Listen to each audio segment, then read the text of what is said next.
Hey NASCAR fans, can you believe it? We're just a few weeks away from wrapping up the 2023 NASCAR Cup Series season, which also marks the 75th anniversary of this awesome stock car racing spectacle. And you know what that means? It's time to party NASCAR style. But do you know the untold tales behind some of racing's biggest scandals?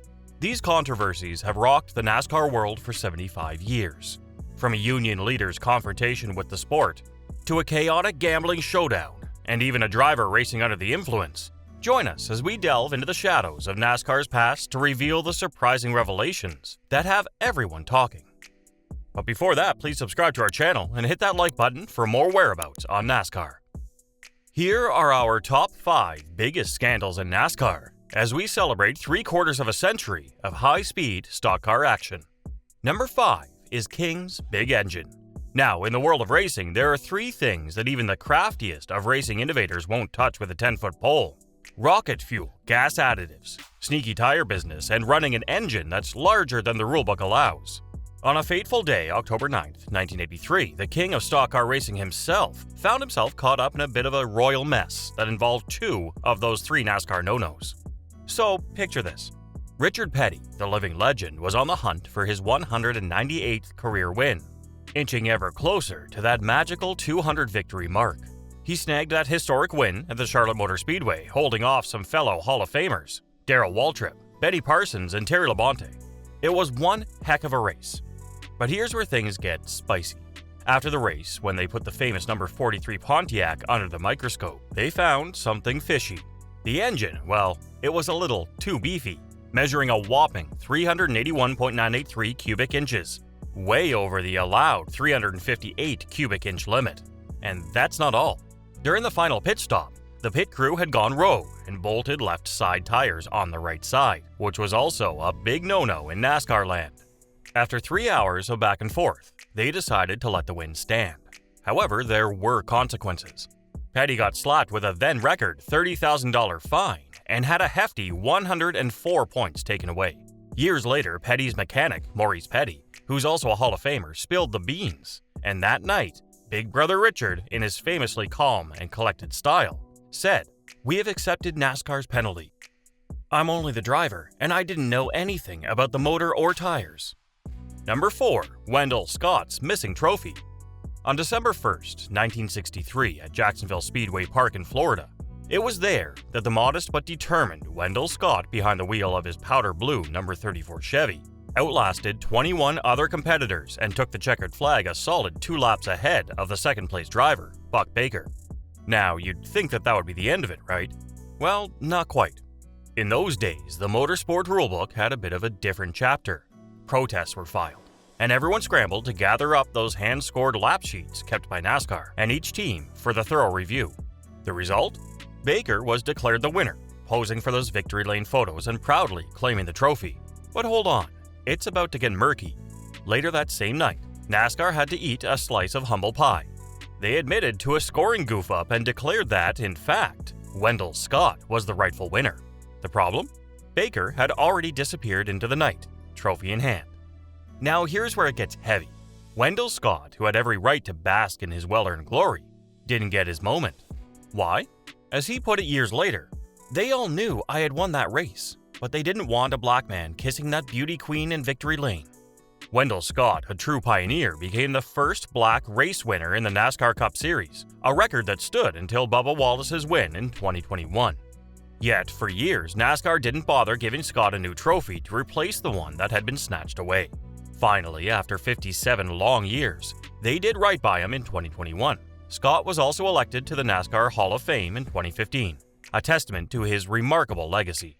Number 3. Aaron FIKE'S heroin confession.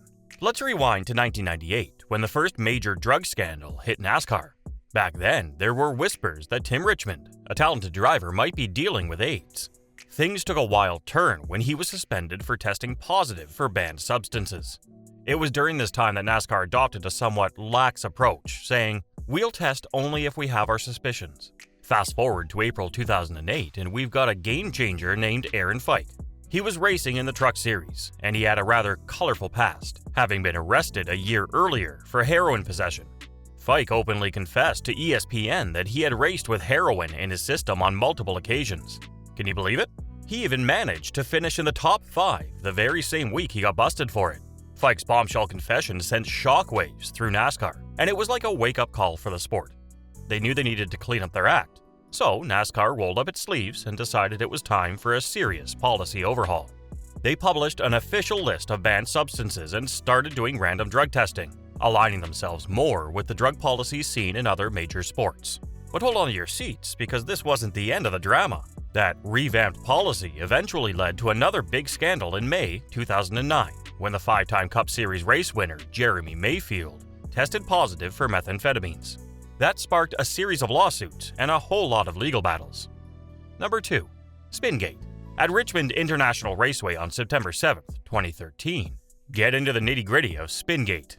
This scandal is like the stuff of legends, with books and podcasts dedicating hours to dissecting it. But here's the Cliff Notes version. It's the final race before the cutoff for the 10-race Chase postseason, and Clint Boyer, driving for Michael Waltrip Racing, receives a coded message from his crew chief, Brian Patty. The message goes something like this: "Is your arm starting to hurt? Must be hot in there." And just like that, Boyer's car takes a spin, conveniently bringing out the caution flag with less than 10 laps to go. But that's not all. With only 3 laps remaining, Ty Norris, MWR's GM VP, gives the order for Brian Vickers to make a green flag pit stop. Now, here's the plot twist. It was all a scheme to help their teammate, Martin Truex Jr., climb up the ranks and make it into the chase. Sneaky, right? Well, it worked, briefly. But then NASCAR got wind of MWR's shenanigans and decided to drop the hammer. They slapped MWR with a jaw-dropping $300,000 fine for manipulating the race outcome and the postseason. Norris got a suspension. All 3 crew chiefs were put on probation. And, to add insult to injury, all 3 drivers had 50 points docked. That last bit knocked Truex out of the postseason field, and the poor guy lost his sponsorship from Napa, which was a major blow. The aftermath? Truex had a rocky road, but eventually found success with Furniture Row and Joe Gibbs Racing. As for MWR, this scandal set them on the path to eventual closure just 2 years later. Number 1. Jimmy Hoffa versus NASCAR. It's the showdown between none other than Jimmy Hoffa and NASCAR. Yeah, you heard that right. The same Jimmy Hoffa is known for his shady dealings and a mystery that still baffles conspiracy theorists. The year was 1960, and things kicked off when racing legend Chris Turner and entrepreneur Burton Smith needed some serious cash to keep their newly constructed and already bankrupt Charlotte Motor Speedway afloat. In a surprising twist, the Teamsters Union, led by Hoffa, stepped in and offered the much-needed money. But here's the catch. They wanted something in return: the formation of a NASCAR Drivers Union. Thus, the Federation of Professional Athletes, or FPA, was born. Turner, along with fellow superstar Tim Flock, hit the racetracks, rallying fellow drivers with promises of more prize money, pension plans, health and death benefits, safety improvements, and even scholarship funds for the children of deceased members. It was quite the pitch. Now, NASCAR's founder and president, Bill France, didn't necessarily have an issue with all the goodies the FPA was promising. But there was one thing he just couldn't get behind.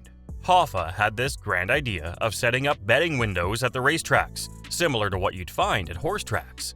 And that, my friends, was a bridge too far for France. Organized gambling would be bad for our sport, France wrote in an open letter to the FPA. And it would spill innocent blood on our racetrack. I will fight it to the end. He did, going to court versus the Teamsters in Florida. In 1998, Flock recalled shortly before his death, "We went down there to Daytona with all these super high-powered, high-dollar New York lawyers, and those country lawyers of Bill Francis just whipped them. Our guys would be pouring their hearts out in the courtroom, and the judge would be sitting up there reading comic books and magazines. We never had a chance." As a result of this legal battle, drivers began to bail on the FPA, and by 1962, it folded. Turner and Flock found themselves with lifetime bans from NASCAR. Turner briefly made a comeback in 1965, but Flock remained on the sidelines until his passing in 1998. It took until 2014 for Flock to finally get his due recognition when he was elected to the NASCAR Hall of Fame. Turner followed suit 2 years later. So that's all we've got for today. We hope you enjoyed it. Tell us what you think of the video in the comments below, and don't forget to subscribe to our channel. We hope to see you in the upcoming video.